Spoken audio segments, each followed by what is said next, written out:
Es un privilegio estar con cada uno de ustedes a través de este medio donde nos podemos encontrar una vez más. Cada vez es un desafío, pero un gozo también compartir y disfrutar la palabra del Señor, lo que de alguna manera Él nos enseña y nos ministra, poder compartírselo a ustedes también. Quiero compartir una palabra especialmente para la iglesia, porque el libro de Apocalipsis en el capítulo 3 especialmente habla de una iglesia muy característica, una iglesia muy grande a la que seguramente todos en algún momento quisiéramos asistir. Estamos atravesando momentos decisivos, acelerados, estamos atravesando este virus corona en nuestro país y en distintas partes del mundo, pero seguimos con fe. Pero todo esto nos está enseñando y nos está hablando que necesitamos cambiar de dirección. Necesitamos despertar si estamos dormidos, necesitamos levantarnos si hemos caído. Especialmente la iglesia en su mayor expresión sufre, la iglesia en su mayor expresión perece. Por eso yo en este segmento quiero decirle que vengo como Juan el Bautista cuando él predicaba y enseñaba y decía su mensaje de arrepentimiento. El reino de los cielos se ha acercado, arrepentidos. Apocalipsis capítulo 3, versículo 1 al 6, dice: escribe al ángel de la iglesia en Sardis, el que tiene los 7 espíritus de Dios y las 7 estrellas, dice esto: yo conozco tus obras, que tienes nombre de que vives y estás muerto.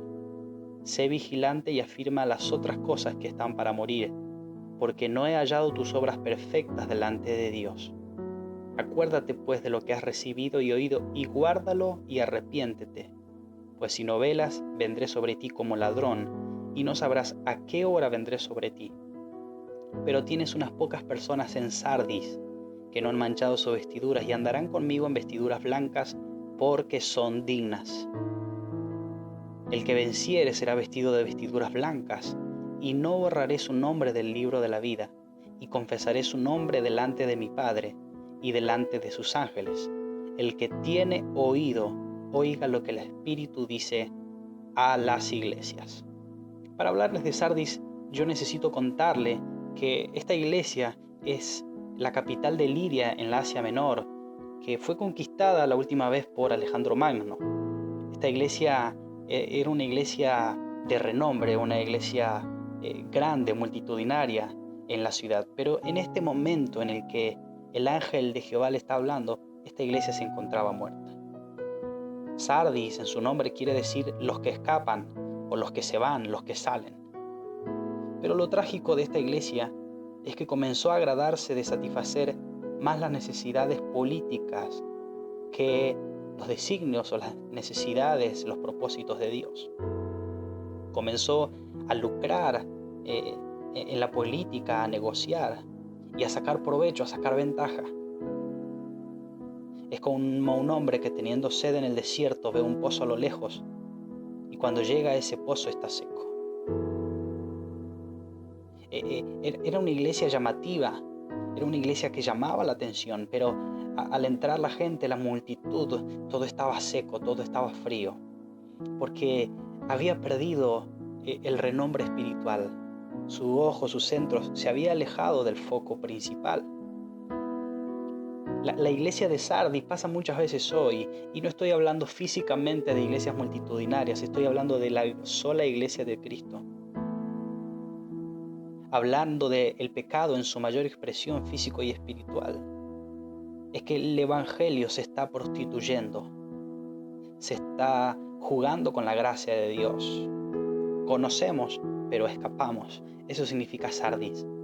Conozco la palabra, conozco el servicio, pero escapo. Sabemos de Dios, pero elegimos no seguir sus reglas, no seguir sus mandamientos. El pecado físico siempre se va a reflejar en lo espiritual. Por eso es que morimos espiritualmente por causa del pecado. Como mi vida espiritual se encuentre, se va a reflejar en mi vida carnal y natural. Y si mi vida natural sigue el camino por su propia cuenta, entonces mi espíritu cada vez se va a encontrar más débil y así voy a morir espiritualmente. La característica de la iglesia debiera ser que no practica el pecado, pero a diferencia de eso, cantamos en la iglesia, pero en casa gritamos y hay familias destruidas. Sonreímos en las iglesias, pero en casa rezongamos. Nos cuesta trabajar, nos cuesta orar, nos quejamos cuando hay que ir a la iglesia. En la iglesia damos damos gracias a Dios, pero en casa nos quejamos de lo que nos falta. La iglesia, déjeme decirle que es el reflejo de lo que los miembros son en casa. La iglesia se lo constituye por personas y lo que esas personas reflejan en el diario vivir, eso va a reflejar la iglesia. Por eso las familias en todo el mundo cada vez necesitan ser sanadas y restauradas. Porque sabemos que cuando tenemos padres de familias sanos, tendremos ciudades sanas, países, naciones, iglesias que se irán reflejando la gloria de Dios. La pregunta es, ¿dónde estamos edificando la casa? ¿O esperamos ir muchas veces a la iglesia para edificarnos en nuestro diario vivir? La iglesia es el alimento espiritual, pero usted primero necesita hacer base. ¿Dónde usted está edificando su vida espiritual? Por eso comencé hablando de que este mensaje especialmente es para la iglesia y quiero darle la bienvenida a usted si nos escucha por primera vez.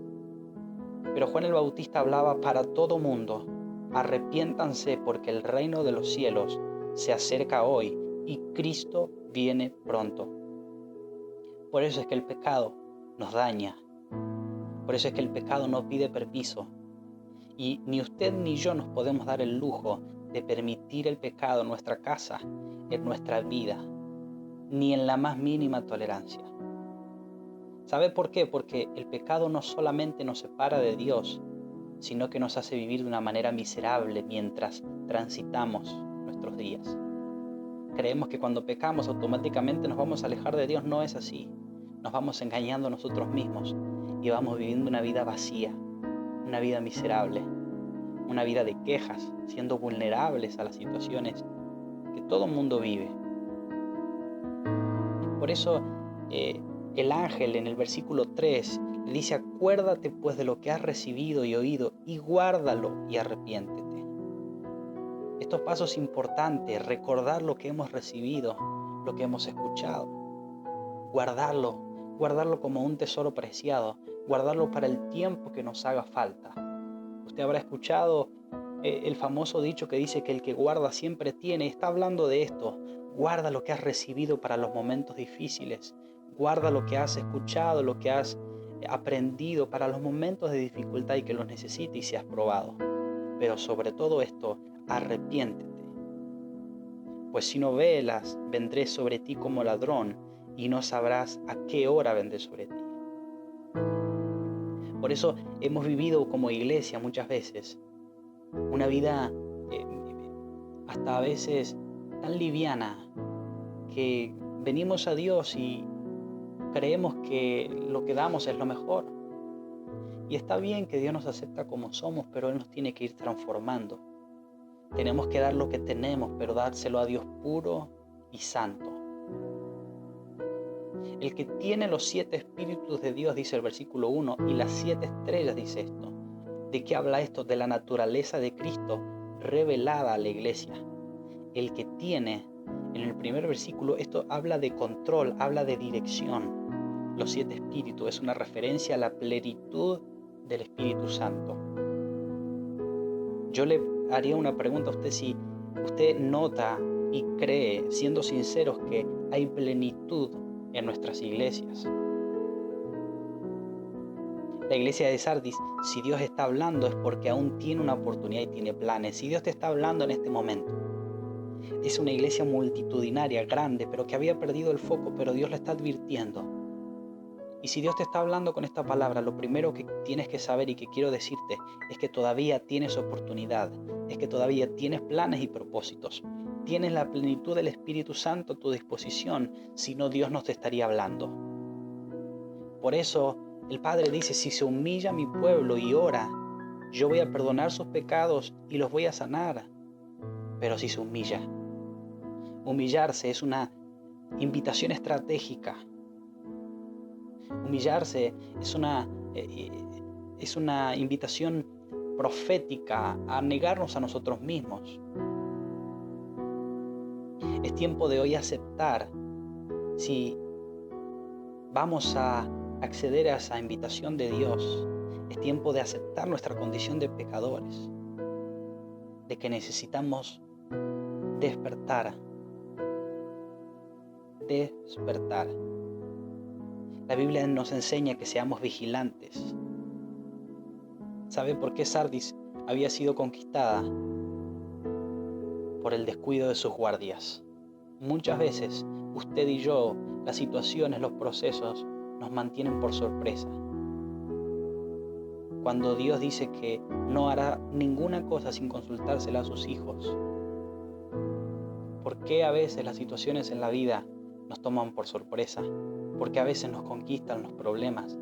Porque no estamos velando, porque no estamos despiertos. Proverbios capítulo 1, versículo 23, nos habla del tiempo de volver. Dice, escribe Salomón, volveos a mi reprensión. He aquí yo derramaré mi espíritu sobre vosotros y os haré saber mis palabras. Estamos estudiando este tiempo 4 principios fundamentales que Jesús enseñó acerca del Espíritu Santo. Ellos son que el Espíritu Santo nos iba a guiar a toda verdad, el Espíritu Santo nos iba a consolar y tercero, que el Espíritu Santo nos iba a recordar todas las palabras que Jesucristo dijo en la tierra. Pero lo cuarto y lo que me conmueve y me llama la atención es que Jesús dijo que el Espíritu no iba a hablar por su propia cuenta, sino que lo que escucha hablar al Padre y al Hijo en el trono, eso mismo nos iba a hablar. Yo quiero invitarle a que en este tiempo usted se vuelva a la voz del Espíritu y Él derramará su Espíritu y va a hacer saber sus palabras. Déjeme orar por su vida. Padre, en el nombre de Jesús, quiero darte gracias por cada vida que en este momento está con nosotros compartiendo tu palabra que es preciosa. Quiero darte gracias porque aún hay un pueblo, un remanente que te elige, que te sirve. Señor, perdón por las veces que hemos estado dormidos. Perdón por las veces que hemos fallado, que hemos agachado nuestra cabeza y hemos creído más a las voces del mundo que a la voz de tu palabra. Pero en este tiempo queremos arrepentirnos y volvernos a ti. Y tú vas a derramar tu espíritu sobre nuestras vidas. Y vamos a llegar a la meta. Vamos a cumplir el propósito con el cual tú nos llamaste. Porque es para tu gloria y tu honra. En el nombre de Jesús. Amén.